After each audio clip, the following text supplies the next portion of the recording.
Hi, um, my name's Shannon Rody, and I entered a contest for the American Migraine Foundation about my son who has chronic migraine. And they asked me to come do a Facebook Live with you. So I'm not very tech savvy, but hopefully this all works out. They so I live in Canada. I live in British Columbia, and I'll just give you a little bit of background about us. My son had Lyme disease, so it's a little different than a lot of people with migraine. When he was about 2 years ago, actually, we were visiting New York. He had gotten a tick. Actually, all my kids had gotten several ticks, but we used to live in New York, and I was used to tick removal, and I wasn't worried about it. It wasn't a big deal. But one of them was lodged in his ear, and it took me a while to find it, but I took it out and it was no big deal. Well, anyway, long story short, we found out that he had gotten Lyme from the tick. It wasn't caught right away. I noticed that there was an issue and I took him to have him tested, but we tested too early within the first couple days. And in any case, a long period of time went by where he started to deteriorate. He lost the ability to use different parts of his body. He would wake up and say, "Mom, can you bind up my arm? I can't use my arm today. Mom, can you, I can't use my leg today." And we knew something was going on, and eventually it sort of got worse and worse, and the headaches got worse and worse. So eventually he was diagnosed with Lyme. He went through a protocol of antibiotics for Lyme, and this is after many doctors, many treatments, all kinds of things. And the thing that has sat with him is the migraines. He has them, they're intractable. He has them all day, every day. They can get down to a 4 or so, and they can get up to a 9, occasionally a 10. And so far we haven't found anything that can take it away. We've tried many things, as I'm sure all of you have. In any case, we're working on it still. He's had these migraines for almost 2 years now. And it is my belief that he actually had them before the Lyme. Some people tell me that when you get Lyme's disease, something that it does is it just takes what's ever going on in your system already and it turns the volume up on it. And I had migraines in my life, but not like his. Mine were from time to time. They usually coincided with my menstrual cycle. So I always believed there was something going on even before the Lyme. I would say, "Buddy, are you in pain? What's happening? You're acting like maybe you're hurting or something." And I didn't know. So it's possible he's had these like many other people who've had them even when they are younger. In any case, that's what we deal with now. We see a neurologist, we see complex pain unit. We do many of the things that you all do in trying to just find some peace. And that's why I made the video. I wanted people to understand what his life is about. Often, unless you live inside the walls where someone with migraine lives, you don't see the struggle, because for everybody it looks very different and they deal with it very differently, and it's not always very apparent. Sometimes it is, but it's not always very apparent, and it doesn't mean they're not struggling. It just means you're not noticing it or seeing it or witnessing it. And as a parent, you know your child very well, and it's hard to witness. And especially when you can't feel that pain for them or take that pain away from them or explain to them what to do because you don't know yourself. It's an intense journey that we're on, for sure. So anyway, I made this video and they seemed to like it. And so they brought me to Philadelphia to their conference. American Headache Society had a large conference in Philadelphia. And I was really lucky to get to go. Hi, Joy. It was an amazing event because I've never been to anything like that. It was this giant conference center with physicians, neurologists, medical students, people who are advocates for migraine sufferers, headache sufferers, and a lot of pharmaceuticals, a lot of pharmaceutical company reps. It was a very big mishmash of individuals, and I was allotted 2 minutes, 2 whole minutes to talk to them. Oh, I should reintroduce myself. They said after a few minutes, reintroduce yourself because people come in and they don't know who you are. I'm Shannon Rody, and I entered a video in the contest, and I won, and it was about my son, and I really wanted what he's going through. So that's what I'm talking about at this point. I was at the conference. The first day I was there, I just started to get to know my surroundings and who was there, and it was really fascinating. I went and listened to all of the people speak who were doing research. And I mean, they gave me 2 minutes to speak, but that's not so bad because some of these people did all this research for years and they only got like 10 minutes to speak or 15 minutes. So 2 minutes for not doing research is pretty good.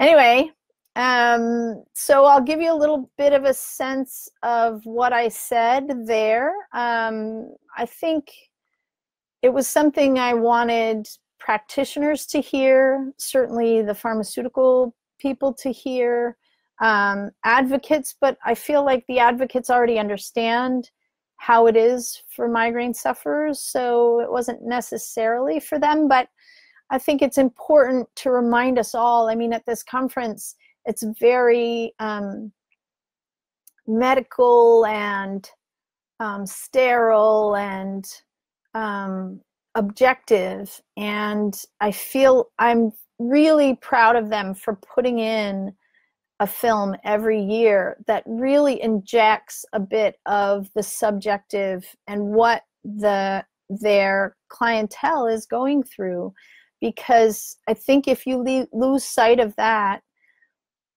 then what are you doing? What are you doing? You have to understand the people that you're dealing with. So I got up there and I said, you know, since I only have 2 minutes, I'm not going to really tell you much about our story because I knew they would see the video. But I asked them to put their arms in the air. And if you feel like you can do it, maybe you can do it too. Put your arms in the air just while I talk. And I said, you know, as a parent having a child with chronic migraine, it's particularly difficult for a number of reasons.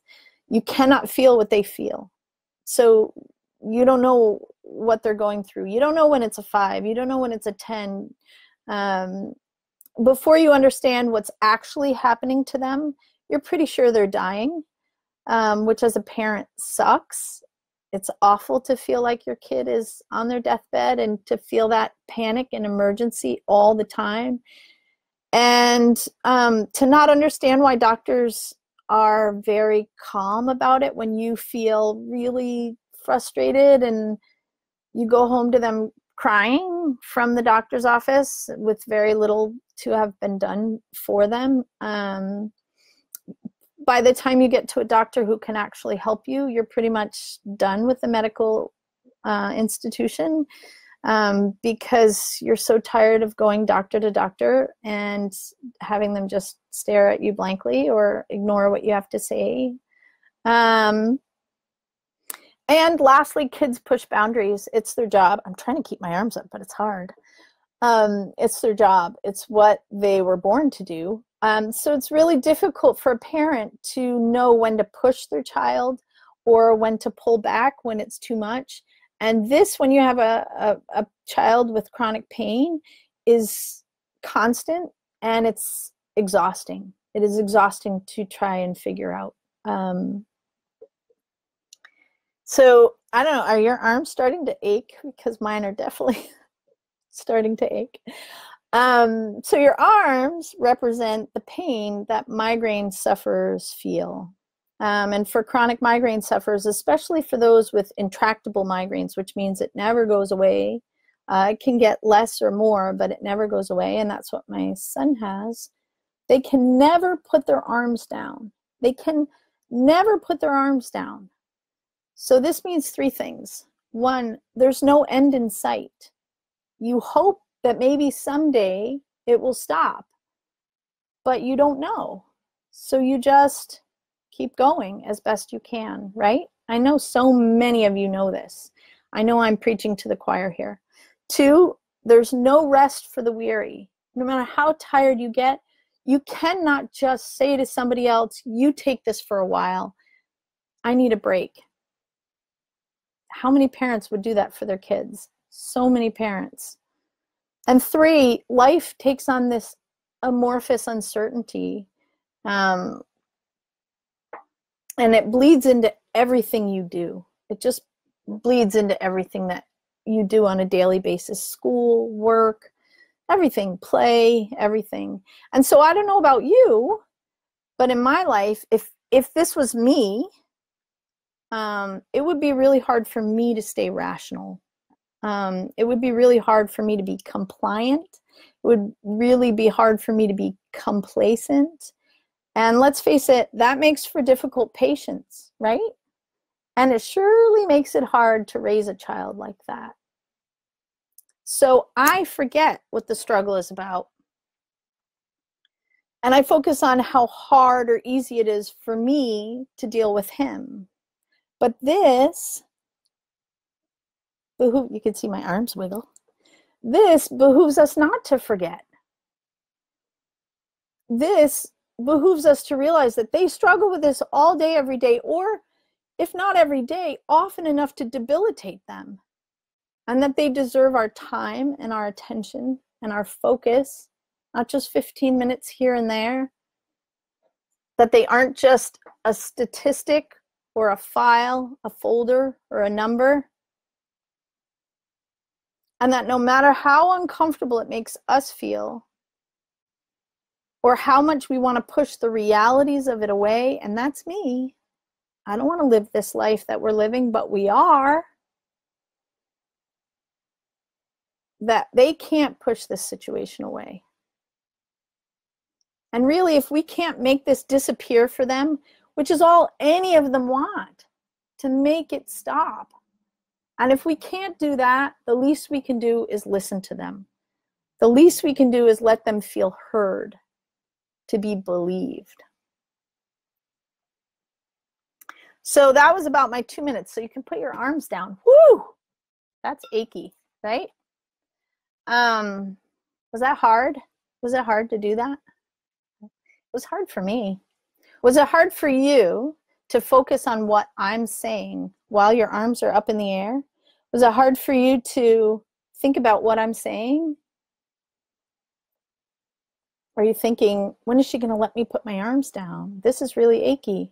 Because I bet for them, it's really hard to focus on what everybody else is saying to them when they're in pain like that. Do you think you could have done that for a whole hour or a whole day? Do you think you could have done that for a whole week or a year? Could you do it for 2 years like my son has? Or your whole lifetime like so many people do? I hope you don't have to. And then lastly, I thank them for all their work because they're doing the work for us. they're out there, especially the advocates and the society and the Migraine Foundation. They understand, they get how hard it is. They believe us, and they're trying to make it better. And I know we're super grateful about that. And from everything I've seen in the online Facebook group, everybody out there is also extremely grateful for that. And I have to say, I'm extremely grateful for that Facebook group, because how many times do I go to that group feeling really at the end of my wits, and somebody has just the right thing to say to me, or somebody else is really down and out, and I can say something to them and say, keep going, you're doing it. I know this is hard. It sucks. It really sucks, but we're doing it. And I have to say, he has a really rich life because of it. He understands empathy and sympathy. He's such a compassionate little human being. He's got humor in ways that grown adults don't have humor. There are things about it that are making our lives better. It's just sometimes hard to see them under all the...